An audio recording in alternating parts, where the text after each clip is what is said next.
Well, of course, we are here in Cape Town, just a few hours away from the Finance Minister, Enoch Godongwana, giving his speech on the national budget for 2026-2027. The anticipation is that it's going to be a positive budget in terms of revenue overruns. But of course, the key question is how is he going to get the balance right in terms of spending on social, economic priorities, while at the same time also making sure that investments are made in future infrastructural growth projects, and also being able to bring in the private sector, because government alone is not really able to fund these projects. And of course, that needs for them to inspire confidence. So the big question is, will this budget inspire confidence? One of the key issues is the issue of youth unemployment, youth empowerment, because of course the youth are our future and they are the predominant population in the country and not having the greatest of time.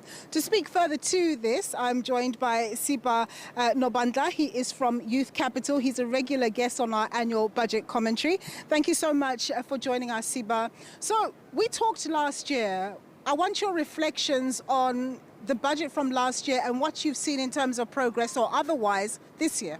So when we think about progress, right, you're right about young people really being in a precarious situation in South Africa. What we saw from last year is that young people are still stagnant, are still stuck in the labor market. Last year's budget, there was a lot of talk about infrastructure, but not as much talk about youth employment. There was not a lot of commitments when it comes to young people, and it's evident in the fact that I think recently we've seen a lot of young people queuing outside for employment opportunities, often just 20 posts, but 5,000 young people standing outside because they are desperate for youth employment. To be fair though, I think part of the reason that there's this push for infrastructure is that there's a supposition that jobs will be created in that process and that the youth will get a first bite.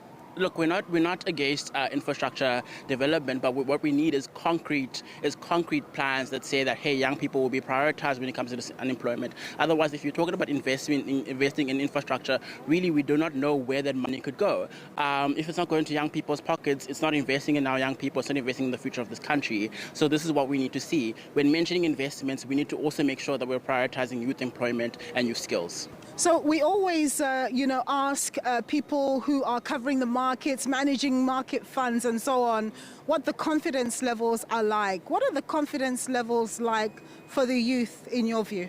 So from young people, from engagements we've had with young people, also from the pre-presidential SONA engagement that Syria was supposed to have 2 days before the SONA in Khayelitsha, what we get is a lot of young people are actually frustrated with government, not meeting their needs, not expanding public employment programs. As a lot of young people say that these programs exist, but they're supposed to be entering into long-term employment from these programs. So what young people are expressing is frustration, is the fact that government is not prioritizing the issues that they're facing, and it was evident in the fact that from the pre-presidential SONA engagement, really none of the issues that young people brought up from that were dealt with by Cyril Ramaphosa.